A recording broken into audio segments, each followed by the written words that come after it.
Freedom of navigation. Why China has called United States actions in the South China Sea a provocation. Hello, I'm Anand Naidu, and this is The Heat.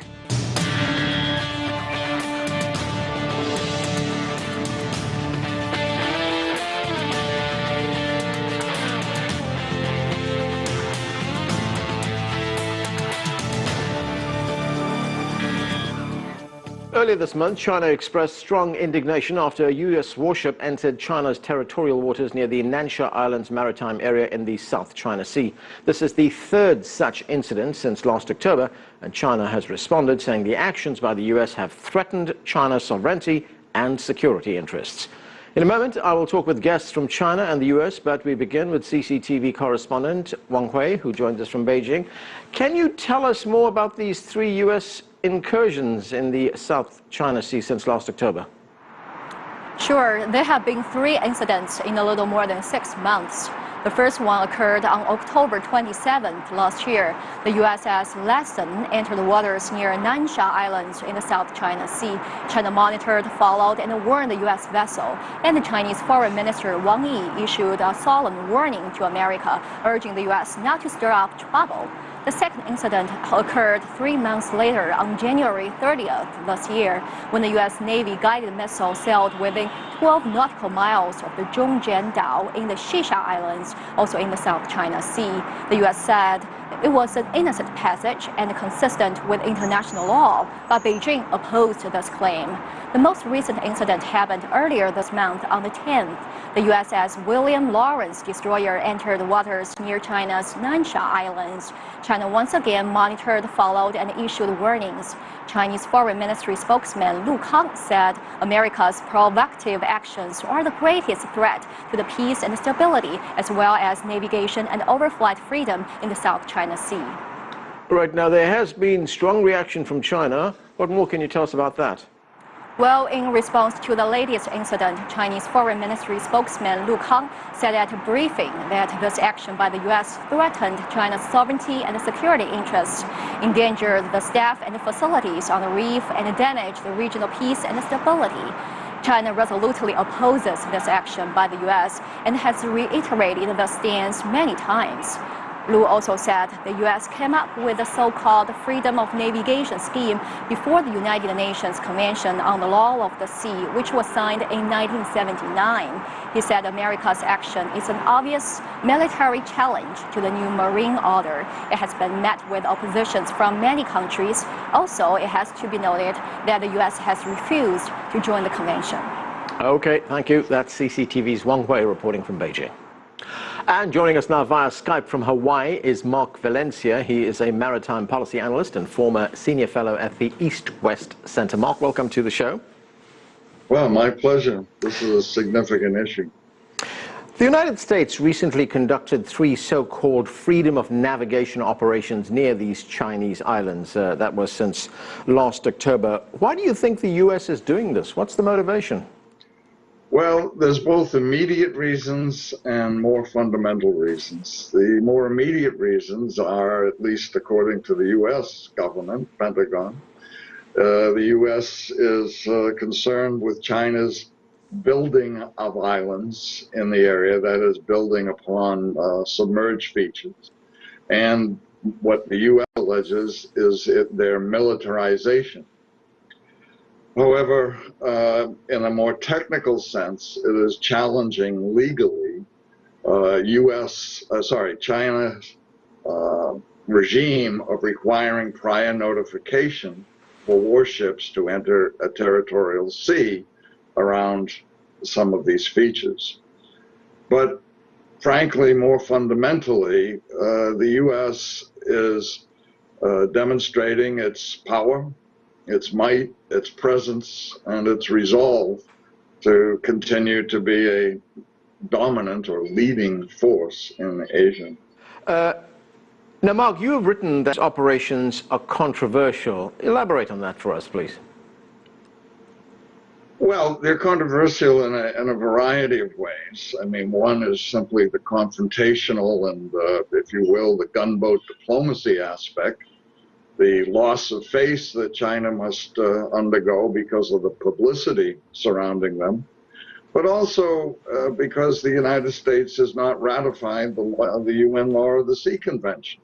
So it is basically interpreting different provisions of it and deciding what is and is not international law without even being a party to the convention. Now, that convention that you mentioned, the UN Convention on the Law of the Sea, or UNCLOS as it's known, what are the implications of the fact that the US has not ratified that? In a sense, is the US here putting its own interests above that of the rest of the world? Well, there's two major implications for the US. One is that it doesn't have much legitimacy or credibility in trying to interpret key terms to its benefit. Key terms like marine scientific research, which requires consent. They claim, the US claims that it's doing military research in China's EEZ, and therefore it doesn't need consent. Or the phrase due regard, that either both the coastal state and the user state must show to each other and each other's laws. But more fundamentally, the US doesn't have access to the dispute settlement mechanisms of the convention. And because it doesn't have access to these mechanisms, it is reduced to bullying its way. That is, of demonstrating through the show of military might what it considers the correct interpretation. And how will this, the relationship be affected, the overall relationship between China and the United States? Well, so far, the good news is that both have actually shown considerable restraint. That is, that China has monitored and checked on the phone-ops and even with the close-in surveillance and so on, but has not used force to ward, and the U.S. has not responded to any untoward behavior by China, as it might view it. So they've successfully isolated these issues from the other more important ones, or what they consider, should consider more important, like fighting climate change, the Korean Peninsula denuclearization, and so on. But as these confrontations go on, and as nationalists on both sides push their leadership to take action, the results could spill over into these other areas and sour the whole relationship. Mark Valencia, thanks for joining us, sir. We are going to take a short break right now. When we come back, we will get a Chinese perspective on freedom of navigation. Stay with us. You're watching The Heat.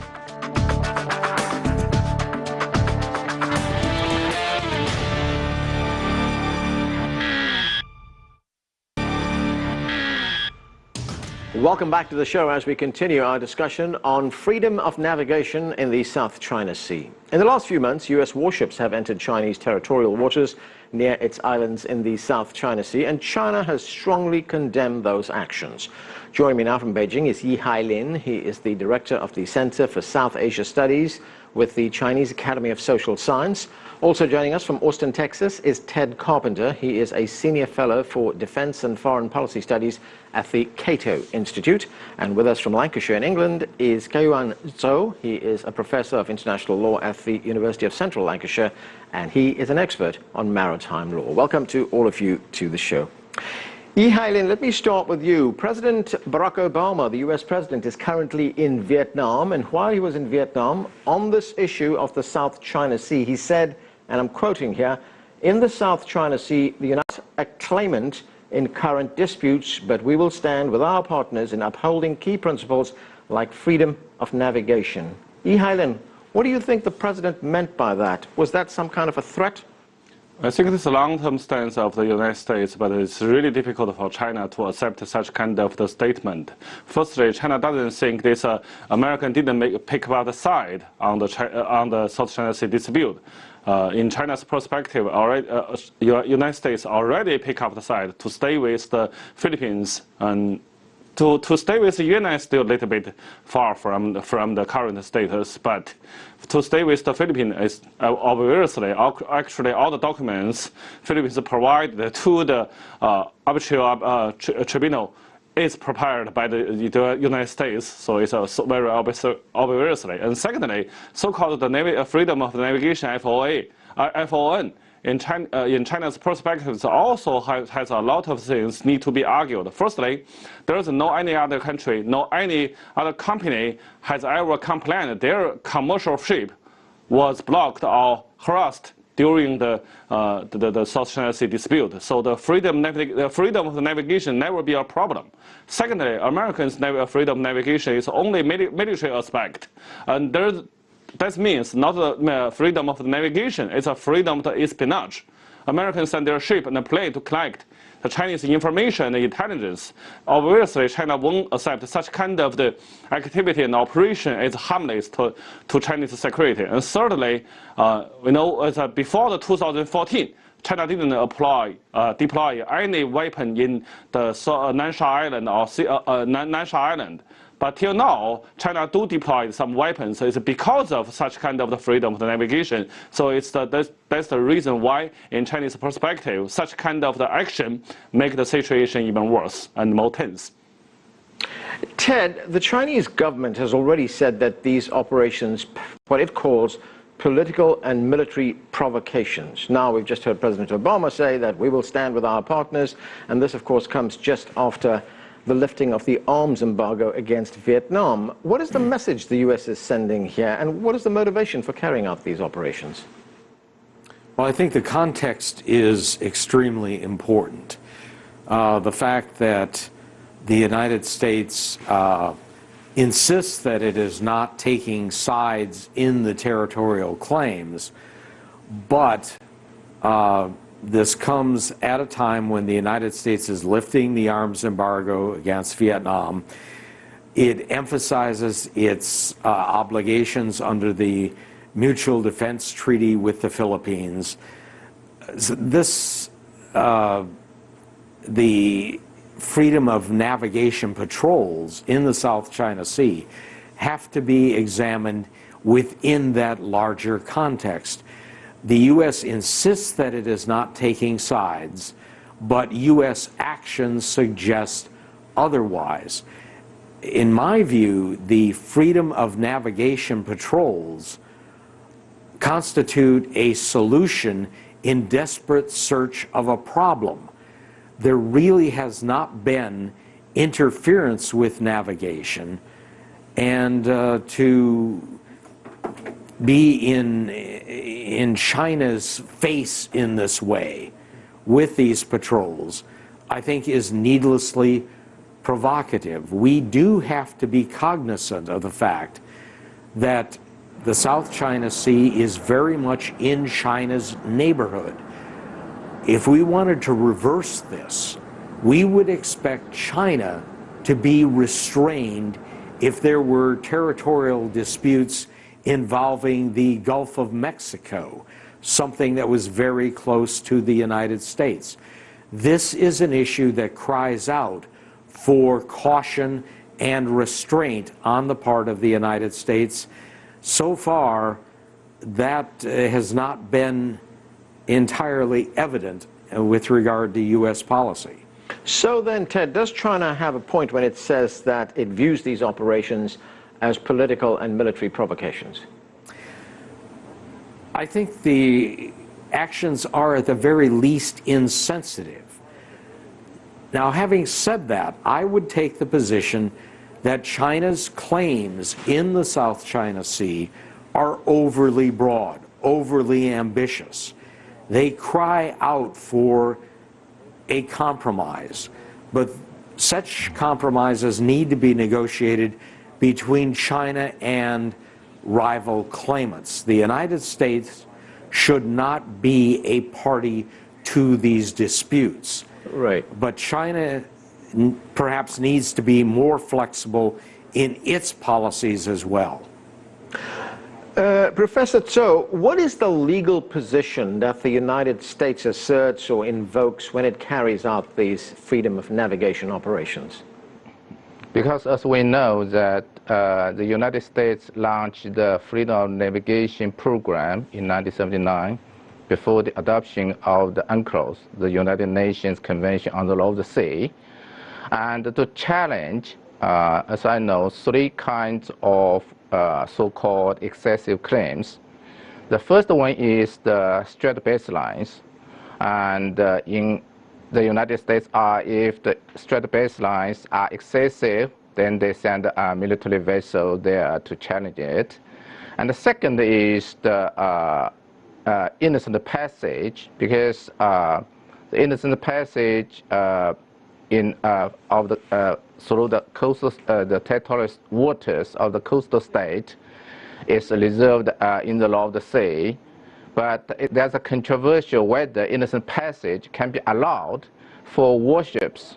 So the United States challenged that, and as manifested in the South China Sea recently, and the U.S. American warships they passed through the territorial waters of China in the South China Sea. The third one is the military activities in the exclusive economic zone and EZ. And this is also a controversial issue whether the foreign military activities can be allowed under international law to be conducted within the EZ of a coastal state. So these three kinds of challenges the United States they're doing.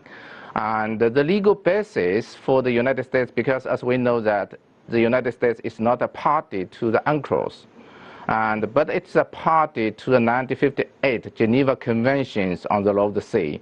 So they may use the Geneva Conventions as a legal basis. But the problem is here is, to my view, and if the United States use the freedom of navigation, the freedom of navigation is not unlimited freedom. It's a limited freedom, and it is also depends on in what maritime areas. For example, the freedom of navigation only exercised on the high seas, and to some extent and can be exercised in the east. But there's no freedom of navigation within the territorial waters of a coastal state. Right. So there's nothing about the freedom of navigation in the territorial sea. Right. That treaty that you refer to there is UNCLOS, you called it. That's the UN Convention on the Law of the Sea. And we should point out, as you pointed out, that the United States has neither signed nor ratified that treaty. Yi Hailin, a Chinese foreign ministry spokesman said that China has always respected and supported real freedom of navigation in accordance with international law and is firmly opposed to all acts that harm China's sovereignty and security interests under the name of freedom of navigation. So when we see these operations being carried out by the United States Navy, what is it actually doing in the region? Actually, in Chinese understanding, the Americans' freedom of navigation in military aspect is try to make the regional situation even more tense. And in the Chinese understanding, actually, the freedom of navigation means the innocent passive. So it doesn't mean that any one country, any other country has the right to send their warship to the territory, maritime, any other country's territory sea or the EEZ to launch some not so innocent operation. China not only oppose the Americans' deployment and sailing in the Chinese territorial water, but also the nature of such kind of operation means to collect the information and collect the intelligence and so on. So it's on the two key points. One is whether it's innocent. Other one is whether it's only the passive, or they also conduct some another actions. So in this case, China opposed Americans' freedom of navigation. But meanwhile, I would like to emphasize one point, that when China launched a similar wars, United States also complained to China. This not only to the not means the Chinese warship to the close water of the United States as a continent, but also when China sends some information or the civilian ship to the military drill launched by the United States and its alliance, America also opposed and also against such kind of the so-called unprofessional. So that means what America did to China, and China complained that actually if China do the same thing, America will also complain. Ted, make for us the distinction between commercial ships and warships. China has suggested that the United States should make that distinction. Should it? I think it's a legitimate distinction. Commercial ships are, by their very nature, unthreatening to another power in the region. Warships, by their very nature, can be menacing. And I think for China especially, to see American warships sailing into waters very close to China, there is an inherent menace in that action. Even if that is not necessarily intentional on the part of the United States, the gesture itself will be seen by the Chinese people and the Chinese government as menacing. And U.S. officials need to be sensitive to that point, that when you're in the neighborhood of another great power, whether it is China or some other great power, you need to act in a circumspect way. You need to be sensitive to that kind of perspective, that having your warships operate in that fashion is going to be seen as threatening, and we need to avoid gestures that can be seen as deeply unfriendly. There is no need for the United States to be having armed patrols in the South China Sea at this point in time. And this was a policy that was almost certain to cause friction in the U.S.-Chinese relationship. Professor, so would it help if the United States did sign the UNCLOS Treaty, the United Nations Convention on the sign it and ratify it? Would that help? I'm not sure whether United States is going to sign or ratify the UNCLOS, but the UNCLOS is a convention not ratified by 157 countries, including the European Union, and it is called a Constitution for the Oceans. And of course, many countries, they abide by, including China, they abide by the relevant provisions of the UNCLOS.